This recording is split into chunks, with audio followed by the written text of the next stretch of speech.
तैरना जानता है?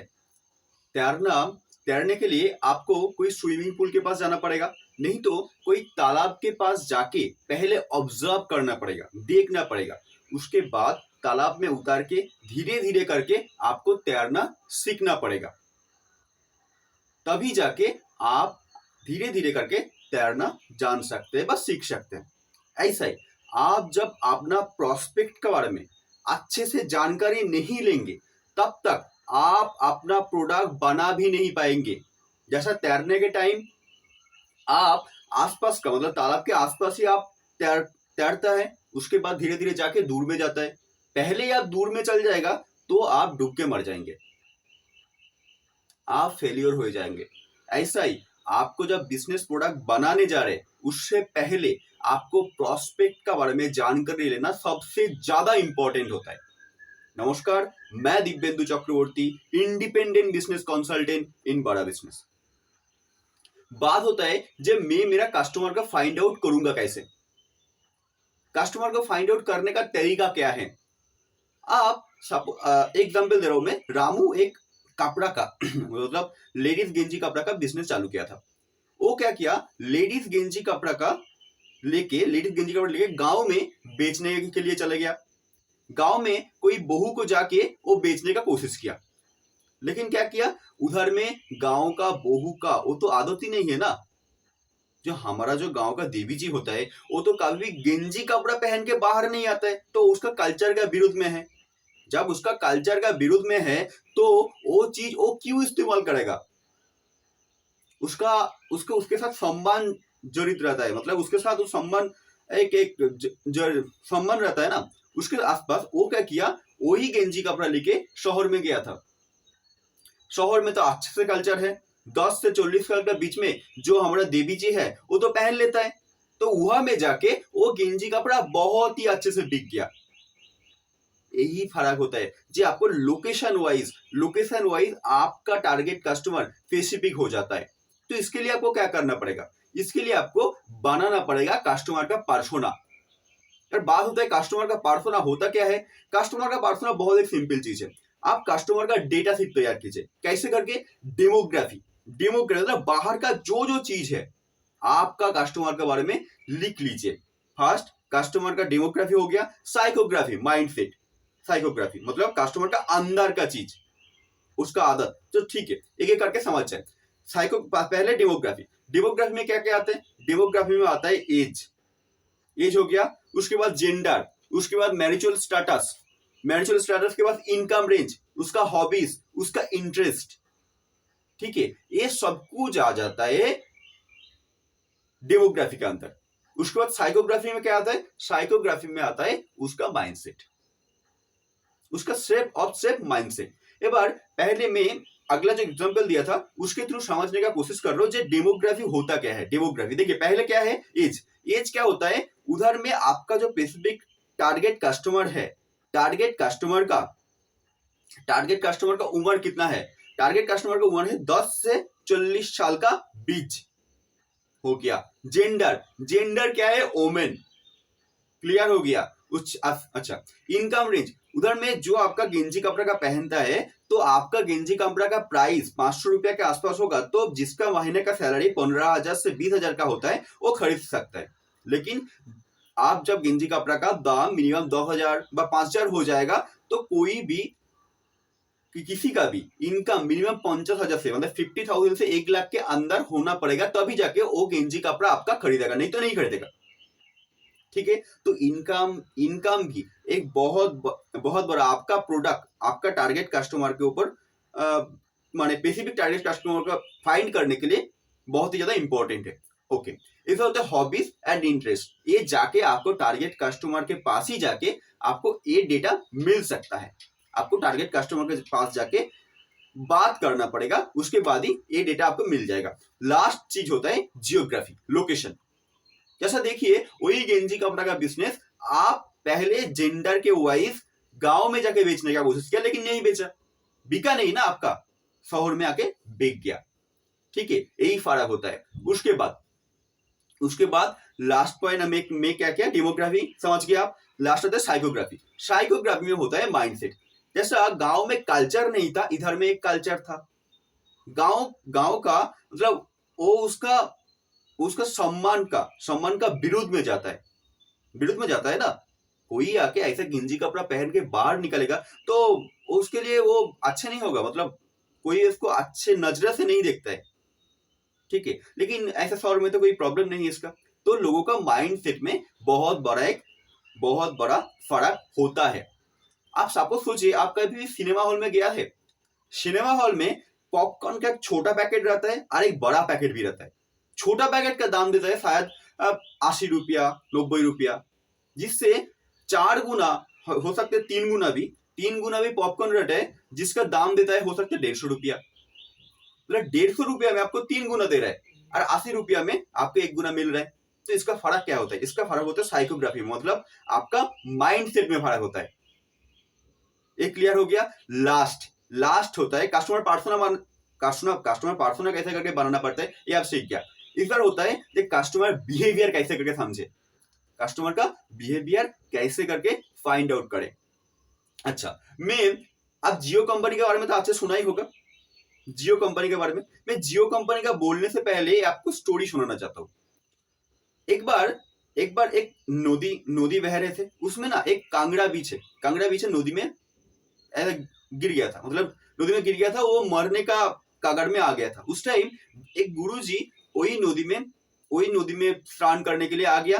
वो देख रहे हैं जे कांगड़ा बीच है, डूबने के लिए एकदम रेडी हो गया, मतलब मरने का टाइम आ गया उसका। वो क्या किया, उसका हाथ कांगड़ा बीच को वो दे दिया और उसको बचाने का कोशिश किया। तो उसके बाद वो कांगड़ा बीच में हाथ में उठा के वो क्या किया, कांगड़ा बीच में वो जो ये है मतलब पार में लेके आया। उस टाइम कांगड़ा बीचे भी उसका हाथ में दस दिया। जब उसका शिष्य ये चीज देखा, जे देखिए, उसके बाद वो गुरुजी के जाके क्वेश्चन किया, जे आप तो वो कांगड़ा बीचे को बचाने का कोशिश किया, लेकिन देखिए वही आपको डस रहा है। तो गुरुजी क्या बोला जानते हैं? बोले देखो, जैसा कांगड़ा बीछा का जो नेचर है वो नहीं छोड़ रहा है, तो मैं मेरा नेचर क्यों छोड़ दूं? जैसा वो उसका बिहेवियर नहीं छोड़ रहा है, तो मैं मेरा बिहेवियर कैसे करके बदलू? उसका जो नेचर है उसके अकॉर्डिंग ही वो काम कर रहे, मैं मेरा अकॉर्डिंग काम करूंगा।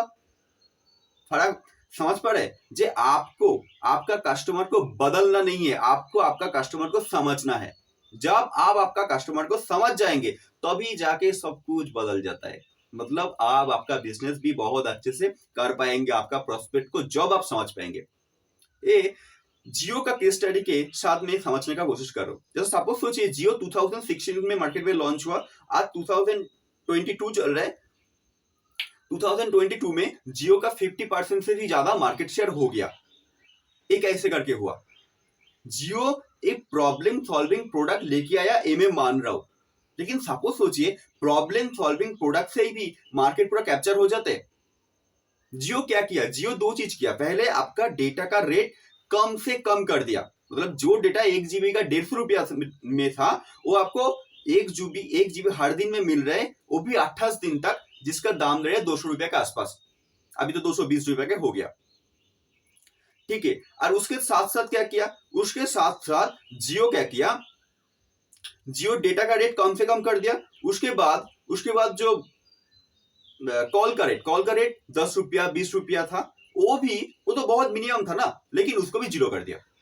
ये क्यों किया? जियो से प्रॉब्लम सॉल्विंग प्रोडक्ट लेके आया, तो प्रॉब्लम सॉल्विंग प्रोडक्ट लेके आया तो नेट का स्पीड फास्ट क्या मान रहा हूं, लेकिन ये जो कॉल का रेट था ना वो तो कम ही था, लेकिन फिर भी इसको जीरो करने का जरूरत क्या पड़ा?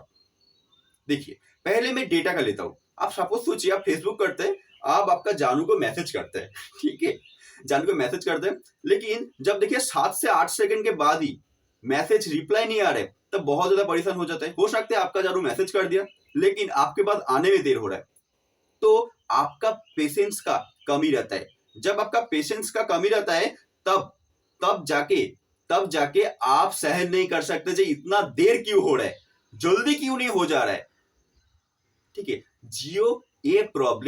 जियो आपका ये माइंडसेट, जियो आपका ये साइकोग्राफी समझ लिया था, जे लोगों के अंदर पेशेंस का बहुत ही कम है, पेशेंस तो नहीं है लोगों के अंदर। एक लोगों का मैक्सिमम पेशेंस का टाइम होता है 7 से 8 सेकंड, इससे ज्यादा होता नहीं है। ठीक है, आप भी जाके आपका चेक कर लीजिए। 7 से 8 सेकंड के अंदर आपको कोई इंप्रेस नहीं कर पाएगा तो आप कभी रुकेंगे नहीं। ठीक है, तो इसके लिए जरूरत क्या था? इसके लिए जरूरत था नेट का स्पीड ज्यादा से ज्यादा करना। समझ गया? उसके बाद आ गया कॉल का बात। कॉल का रेट कम क्यों किया? अब सपोज सोचिए जे आपको कोई मिस कॉल दे दिया, आपको फिर से रिपीट कॉल को उसको करना पड़ता है। ठीक है, जब करना पड़ता है आपका मन में क्या चलता है? वो कभी भी एक रिचार्ज नहीं कर सकते, मेरे को ही बार बार करना पड़ेगा रिचार्ज, और मेरे को ही कॉल करना पड़ेगा, क्यों? वो खुद रिचार्ज नहीं कर सकते। तो आपका एक प्रॉब्लम नहीं था, आपका एक माइंडसेट का प्रॉब्लम था। आपके पास से हो सकते 10 पैसा व 20 पैसा ही जाएगा, इससे ज्यादा जाएगा नहीं। लेकिन आपका माइंडसेट क्या चाहते? जे मेरा खर्चा जीरो हो जाए, कम से कम और भी कम हो जाए। ठीक है, तो ये प्रॉब्लम को दूर करने के लिए जीरो क्या किया?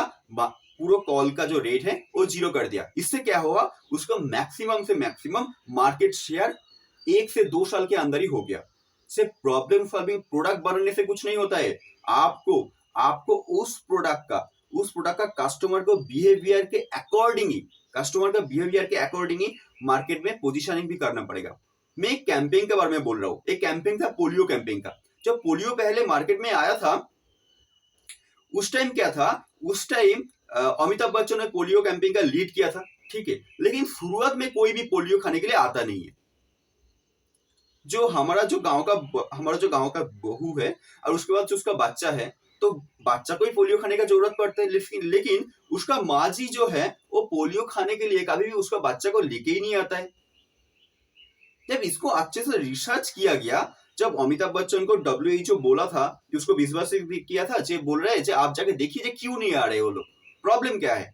ठीक है, उसको जाके ये चीज पता चला। जब वो गांव में गया था उसका टीम, उसको पता चला जे जो बच्चा है वो तो बाया है, मतलब वो आके पोलियो खाएगा, लेकिन उसका डिसीजन मेकर है उसका माँ। ठीक है, उसका माँ जी है उसका डिसीजन मेकर, लेकिन माँ का डिसीजन किसके ऊपर डिपेंड करता है? उसका सासू माँ से। और सासू माँ होता है पुराना कल्चर के लोग होता है। ठीक है, पुराना कल्चर के, तो वो होता है वो जो उसका सासू माँ जो होता है वो होता है मेन डिसीजन मेकर। उसका सासू माँ क्या है? वो बोल रहे बच्चा को पोलियो थोड़ी हो गया, आज खिलाने का क्या जरूरत है, जब होगा तब देखा जाएगा। और अमिताभ बच्चन के ऐसा करे हाथ जोड़ के बोले आप लोग 2 बूंद पोलियो पिला दीजिए, आपका बच्चे का बहुत अच्छे होगा। लेकिन बात होता है ये सुन के कोई आते नहीं है। उसके बाद जब ये अच्छे से रिसर्च किया तो पता चला एक होता है जो अमिताभ बच्चन था उसका इन्फ्लुएंसर, लेकिन अमिताभ बच्चन का ऐसा धीर मस्तिष्क का उसका मन में रजिस्टर नहीं होता है, उसका मन में एक पिक्चर नहीं आता। उसका कैसे करके पिक्चर आता है? ऐसा करके आप लोग क्यों नहीं आते पोलियो खाने के लिए, आजिए। ठीक है, जब ऐसा करके गुस्सा से कुछ बोलेगा ना, क्योंकि ऐसा ही जो पिक्चर है वो दूसरा मूवी में अमिताभ बच्चन का बारे में देखा था। ठीक है, तो उसका मन में वही रजिस्टर किया। तब देखा गया कि जब अमिताभ बच्चन ऐसा करके एक एड निकल के आया, और जब उसका ऐसा ही गुस्सा भर का जो पिक्चर है वो दिखाया गया, तब देखा है जब एकदम जो पोलियो कैंपिंग है ना, मतलब भीड़ में भर गया एकदम।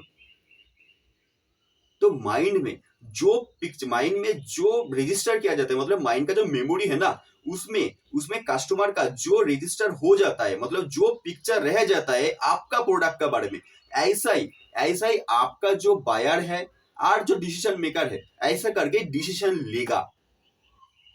तो आपको सोचना पड़ेगा आपका जो बायर है, आपका जो डिसीजन मेकर है, उसका मन में आपका प्रोडक्ट के बारे में कौन सा चीज रजिस्टर हो गया है, रजिस्टर है ऑलरेडी। तो ये सोच के जब आप आपका मार्केट में आपका प्रोडक्ट लॉन्च कर पाएंगे, तभी जाके आप आपका एक स्पेसिफिक मार्केट अच्छे से टारगेट भी कर पाएंगे, आपका टारगेट कस्टमर को फाइंड आउट भी कर पाएंगे।